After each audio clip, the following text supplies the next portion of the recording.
Orktober is coming, and Kromlech has you covered.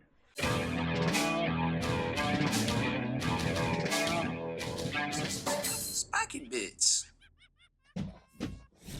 I thought it would be cool to dig out some of the Kromlech resin miniatures we have showcased in the past here on the channel for Orks, just because we know what's right around the corner for a big release, and go over some of the stuff, unbox and build some of the releases that we haven't seen on the channel quite yet. So it's a forfer. We got a forfer for us today. So let's jump over their site and figure out what the heck these two things are. So Kromlech is very easy to find. Just type it in your browser. Actually, right here, it's going to come up with two sites when you do it: Bits of War and Kromlech itself. So Bits of War is the selling arm of Kromlech. That's where you're going to find all the store and everything and all the newest stuff here at the top. But we're just going to skip all that right now. We're going to scroll down to vehicles and take a look at what these things are. So as you can see, they have a huge catalog of orky stuff, which will be great for October for Orktober. And one of the things I really like, check this out. So we got 29, so we'll just pick the first thing we see here that looks cool, right? 29.99 euros. Now we all know about the snafu with Forge charging their local currency and all that. I'm not even gonna get to it in this video. We've said it enough already. I'll probably talk about it more. Who am I kidding? But that being said, check this out. When you convert it over to US dollars here, they're not gonna gouge your eyeballs out like another site does, Forge. This actually is it's about $2 over. I think it should be about 34-ish. So it's about $2 over, which I'm okay with. You got regional exchanges. There are things, there are fees, there are things like that. Like $2, cool. Hey, if it covers your costs, I'm all for that. Not 24% more. That's just ridiculous. You know what I'm saying? So Kromlech has you covered. They're not trying to gouge your eyeballs out for this sweet quality resin, this boutique resin here. Back to Orks, they got a ton of offerings in here. Now, we don't know what the pricing is on all the stuff coming for Orktober. We know there's going to be a box set. We know there's going to be stuff in there that looks dope. But keep in mind, hey, there's stuff over here that looks dope too. And that's what makes this hobby so great. The tabletop hobby, the wargaming hobby, is the fact that you can just pick up anything you want and have a different look and put it on the table and, just have fun and kit bash and do things, to your heart's content. I really like this Blitzkrieg assault vehicle. I haven't got this one in my hot little hands to unbox yet, but I really want it. So let's keep going down. I know there's stuff in here. We've got, so here's the copter can that we showed you before, $25. The Strum Tanket, I think, is what we got today. So we're going to add that to the cart.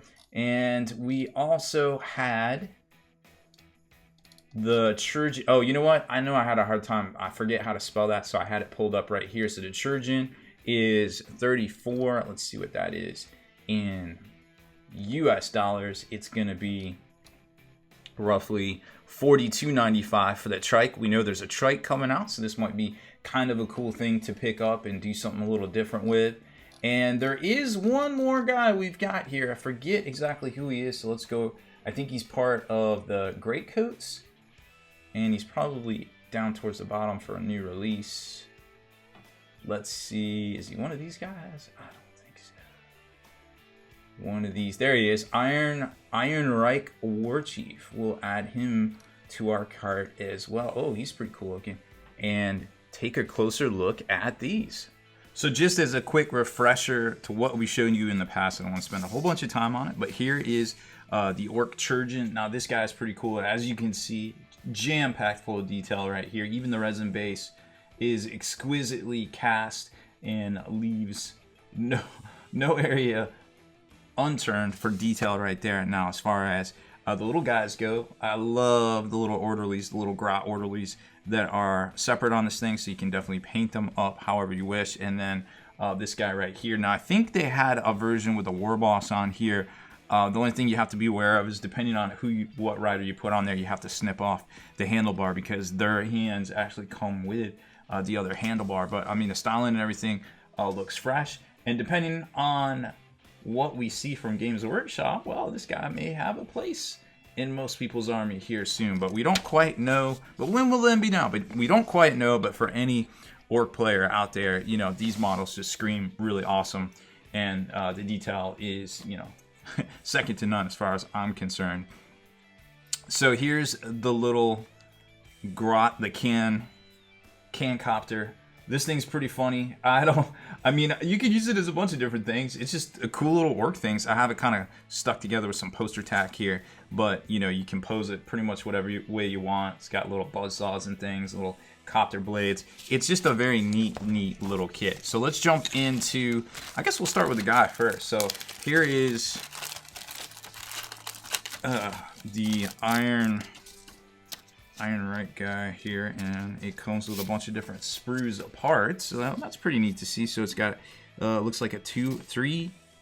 Oh, that fell off. We're gonna have to glue that together. So we'll see how good that. Oh no, it doesn't. Okay, cool. It's separate, so it just slots in there. So that, okay, that's why. So I mean, as far as detail goes, you can definitely see, again, exquisite detail. I mean, these folks are definitely up there with the best of the resin makers. I mean, look at this highly decorated uniform here with a bionic leg and great coat, all the accoutrement that you would expect, and then big choppy axe.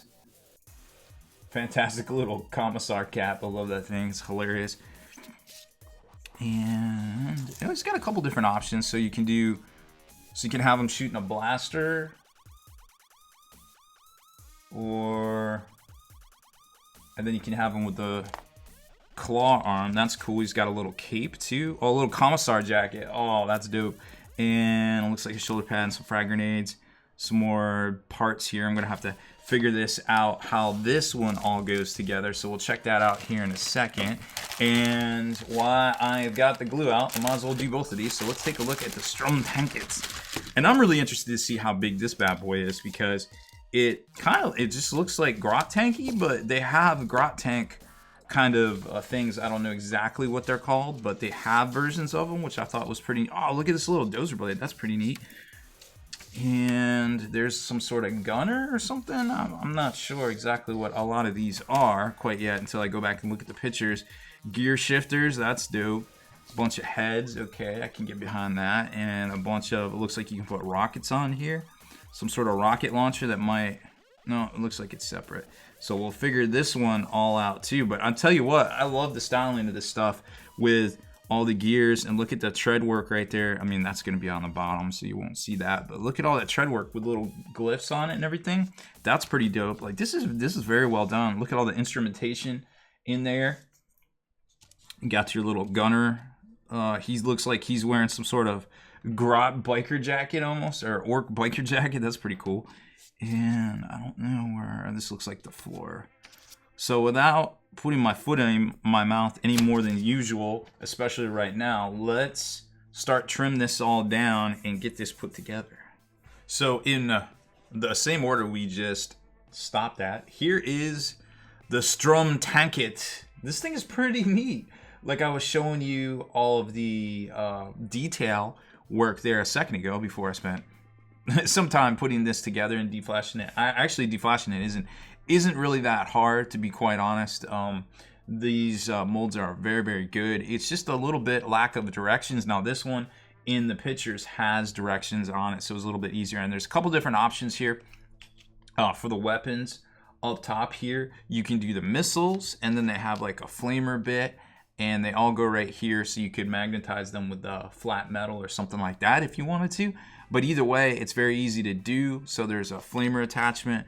Then there's like big shooter or mega shooter, something like that. And this is an option, I think, that goes over here, depending on, or this one here, depending on which, if you do with the gun or not. And then this is a backblast area, kind of, or blast plate for the rockets right there that goes on that one. So depending on which way you want to arm it, and obviously we don't quite know how to arm these things quite yet, but you definitely have some options there to be aware of. Now the driver, let's get in here really quick. So the driver's got his gear shifters and doing all sorts of orky things down there with the pedals and stuff.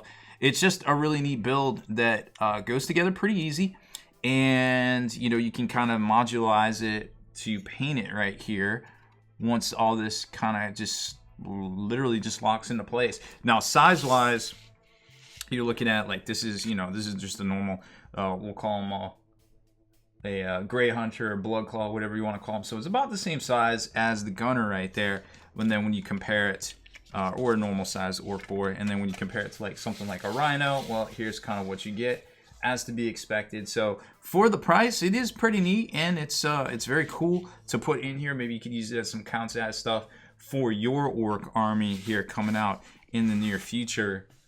But very, very good size as far as that goes. And last but certainly not least, the war chief for them, the Iron Reich war chief. Now I'll be honest, I kind of figured it out too late where to attach this. This is supposed to be right here. So it's kind of like in the middle of that piston, but it's only orky if it doesn't work. And we all know that they always work. So, hey, it always works. But that's totally my fault. I just wasn't paying attention when I was assembling. You can see there's a little bit of a gap right there where this should be assembled right. But oh my gosh, look at this detail. The grenade goes on there separately. All of, the awards and everything up here. Separate shoulder pad gives it more depth. And then over here, the custom blaster, big shooter, whatever you want to call it. And then he's even got like a little spinal implant for this claw thing over here. And this was the bottom of the cape that we showed you earlier. It just hooks on right there. Everything else is pretty flush for the most part. Got a little glue to clean up right there. It's probably still drying. But we moved pretty fast on this one. And size-wise, this is how it looks compared to a Fenrisian Primaris Marine. Ooh, right there. So definitely big. It's on a 40 mil base right there. So very big and orky. For sure, you can definitely count on that. So that is our Around the Kromlech Orc World in hopefully 10 minutes or less. So I hope you enjoyed our look at the newest or most recent Kromlech offerings. I don't have quite the newest ones yet. Hopefully we get some of those in the mail soon. And who knows what they'll have coming out here for 2019 when all the orcs hit on the sci-fi side of things right there. So drop us a subscription, turn on notifications so you can be the very first to like and comment on all these videos. Spiking bits.